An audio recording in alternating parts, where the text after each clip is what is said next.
When the undercoat has dried, we then put the detail on with the half rigger with a mix of ultramarine and burnt umber. Darken underneath the roof and then paint in the weatherboards with a wobbly line, ultramarine and burnt umber, and paint in the horizontal boards on the top, and it comes down to there.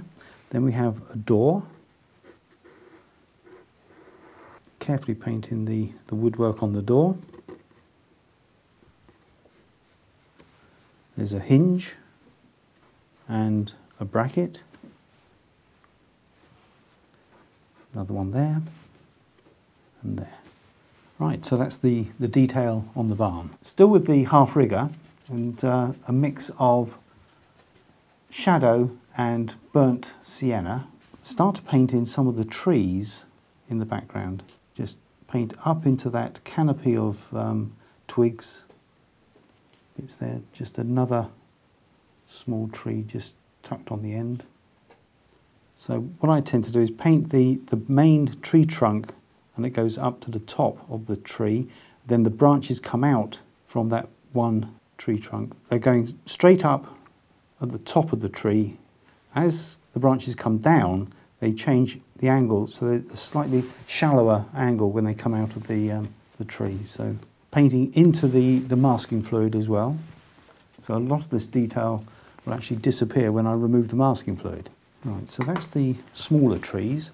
Then we move on to a larger tree, and I'm going to change the brush to a medium detail brush. So shadow, burnt sienna, maybe a touch of burnt umber.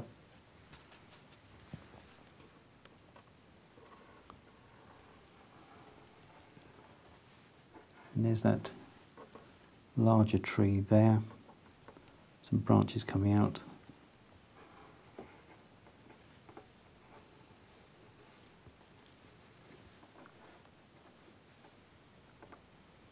Right, not too much detail. Really don't want this tree to detract from this larger tree in the foreground. So changing brush again, we then move on to the large detail brush, which is larger than the medium detail brush. So burnt umber, shadow. I'm just going to put a touch of country olive, a green, into that mix.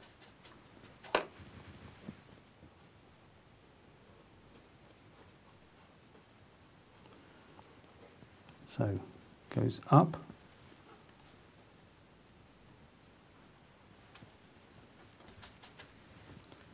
So right the way out of the top of the painting.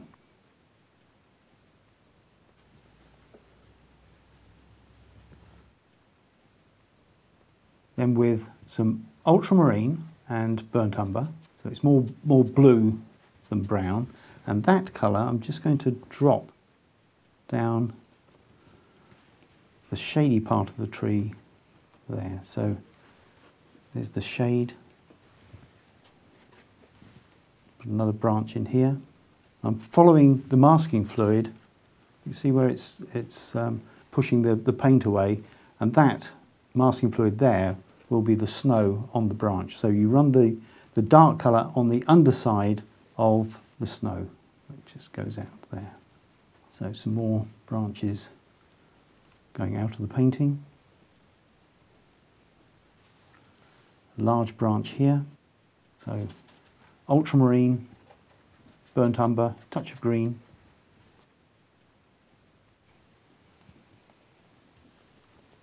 That comes right the way over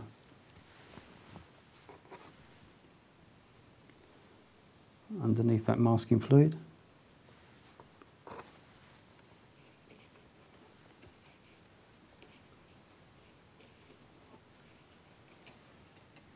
Let's put a little bit of detail into there.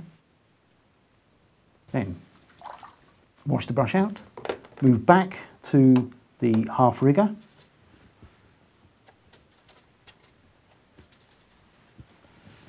And then we can paint in the smaller branches with the half rigger.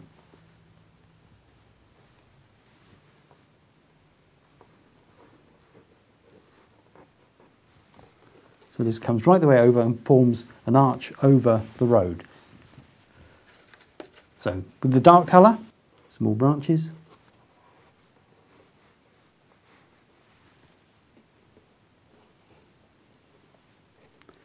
It goes out of the painting.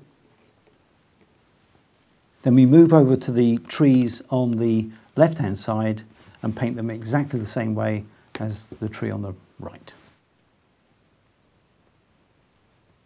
Now we're going to move on to my favourite bit, painting in the blue shadows. So I'm going to use some cobalt blue with just a touch of shadow. So it's a nice cool colour. I'm going to start with the shade from these two trees down the lane. So just put 1 and 2 bits of shadow across the lane there. So the sunlight is coming from the left through to the right. Bit of shade underneath that hedge. This large tree here will cast a shadow as well, so we just put that in there. And the trees, and that comes right the way across the road.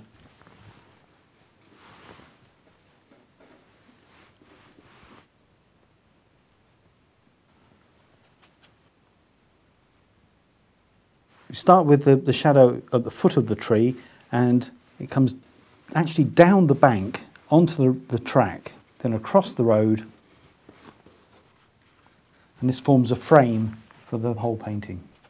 So maybe just a shade darker.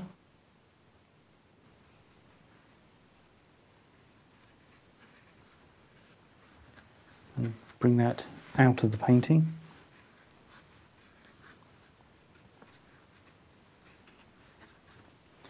And some shade at the back of these trees, like that. And maybe just a little bit of shadow colour on those fields at the back there.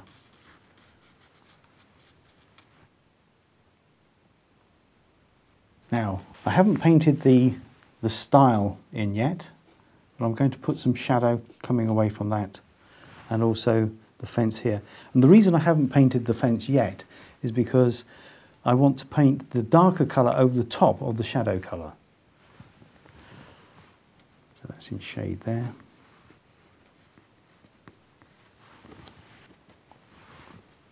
On the roof of the barn, just put a few bits of shadow going across the side roof there, and on the hip part of the roof, touch of shade on the underside of the snow there, and on the edge there. Right, I think that's it for the blue shadow. Before we paint the grasses in next, of course this must be dry. Now the shadow has dried off, we can then put in a little bit of detail in the foreground using the fang off and some burnt umber, and flick with the fang off to get some grasses which will just poke out of the snow like that, and over the other side some ferns, not too much detail. Then we move on to the fence with the medium detail brush, similar colour to the tree trunk, so it's burnt umber, bit of ultramarine and some green, quite dark, and paint in the fence and run the brush on the underside of the masking fluid. Then over to the other side, there's a post there. The stile is the upright.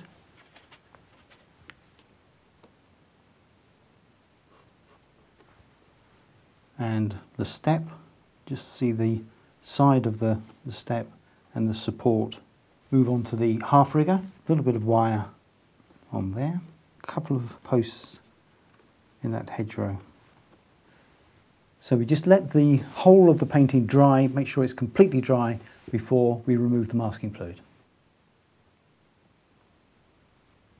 Just really make sure the paint is dry, because if you smudge it at this stage, it's a disaster. So I'm going to start at the top of the tree. Just rub the masking fluid off with your fingers.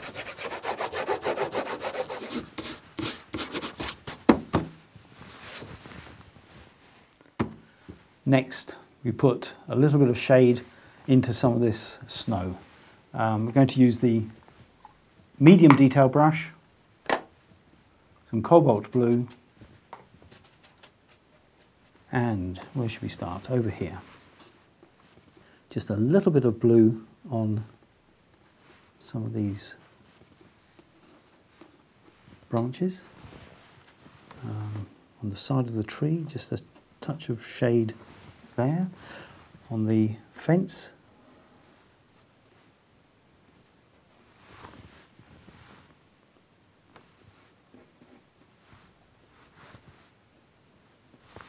and across to this tree in the middle,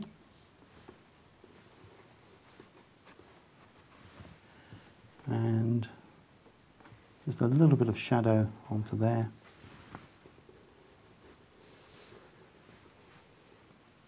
Just break that up a little bit.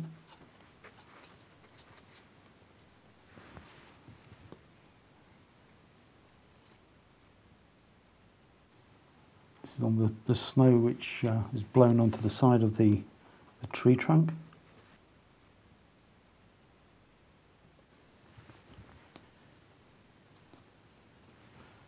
And just put some shade there.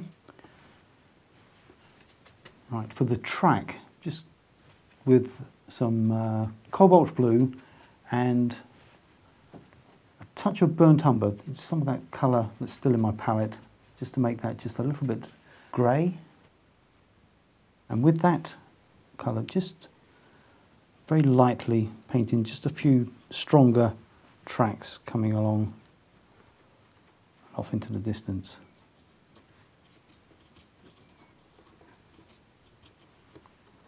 Quick look to see if I've missed anything. There's some, just put a bit of blue into that hedge.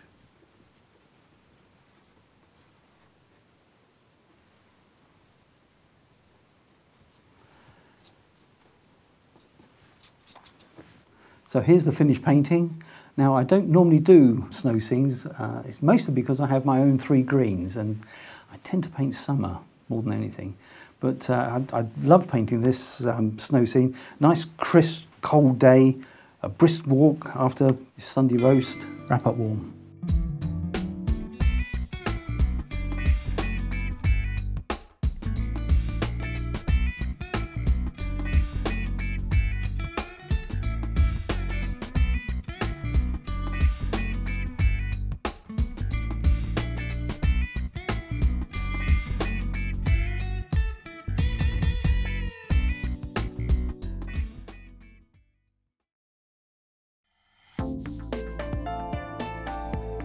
Now available to buy. Try these techniques at home whenever you wish. The extended DVD of today's workshop and the book that accompanies this series are now available from the Painting and Drawing channel. For further information and to order your copy, go to www.paintingdrawingchannel.com.